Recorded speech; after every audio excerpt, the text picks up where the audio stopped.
Well, welcome everyone. Technology not being my friend today. 7 minutes with the Savior. I paused it for just a second while we got the camera working right.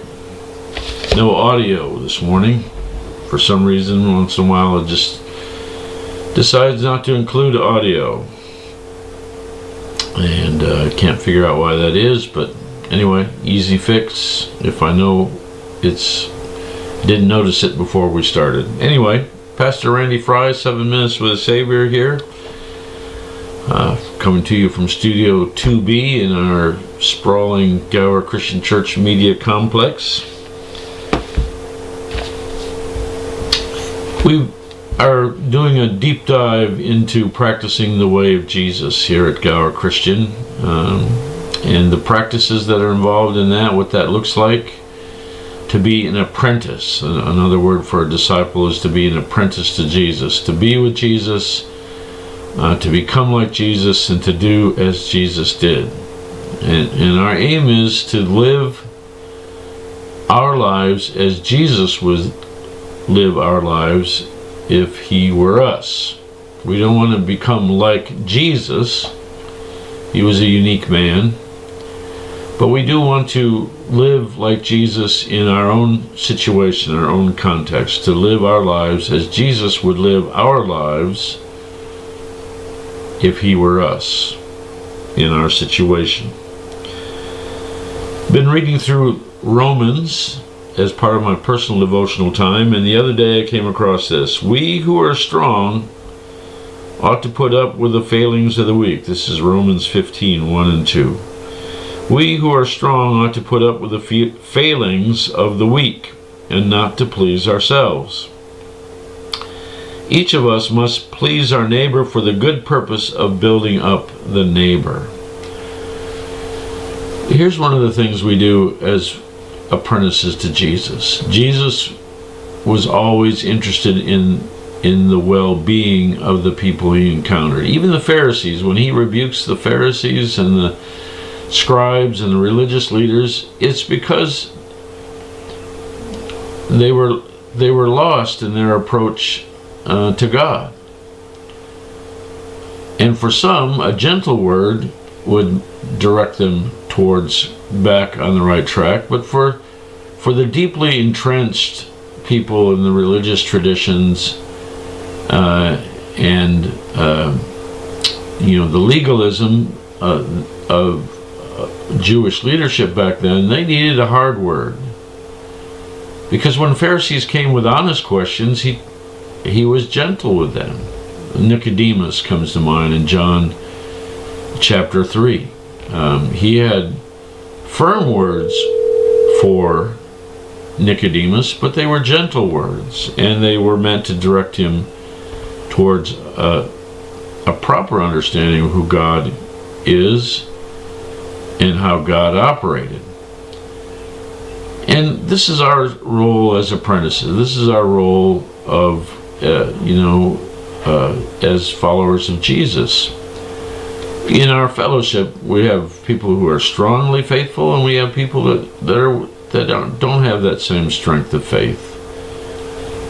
And what they need is encouragement. We need to be patient with the failings of the weaker in faith. We need to be patient with the failings of our neighbors who may not be believers. Because our purpose is as Jesus is. It's shalom. It's wellness. It's peace with God and peace with one another. And so we deal with those failings with patience and with goodness and with love. And sometimes it's a challenge. Trust me, when you are in the ministry, as I have been for 30 plus years, more than that if you count the time I volunteered and before I was ordained. And you deal with people. You deal with people with strong faith that are inspiring, and you deal with people who are struggling and who who for whatever reason, struggle to get it. And my aim is always to encourage them, to build them up and help them live faithfully and be stronger in their faith.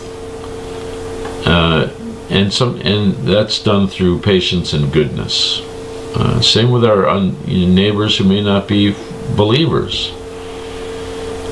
We deal with them with patience and goodness, building them up, because this is the way we draw people into the kingdom. Something to think about. It's always a challenge. We have these days here at the office where we are frustrated by people. You can't help it. When you're in the people business, you have those days when people frustrate you. It's just human nature. And yet, we always have to keep our eye on the ball as followers of Jesus, to be patient and to treat people from a good heart and a loving heart, and recognize that the goodness that we do builds them up. Something to think about. Calendar-wise, it's a pretty chill weekend. We have worship on Sunday, and Sunday school at 9:15. Classes for all ages. If the adults are in the middle of a class, it's great. And it's also my sermon series called Practicing the Way. Be with Jesus, become like him, and do as he did. But we have Sunday school classes for all ages. Worship this Sunday at 10:30. As always, we invite you to come in person. There's nothing really that compares with if you're able to be physically in the worshiping body. But if not, we have our live stream on Facebook and on YouTube. And you're always welcome, of course, to participate in that way as well. No youth this Sunday. We're getting ready to kick back into gear here after the school year starts. So be watching for that. Well, thanks for watching. That does it for me this week. Today. The week is not over with yet. But until we meet again online or in person, I bid you peace.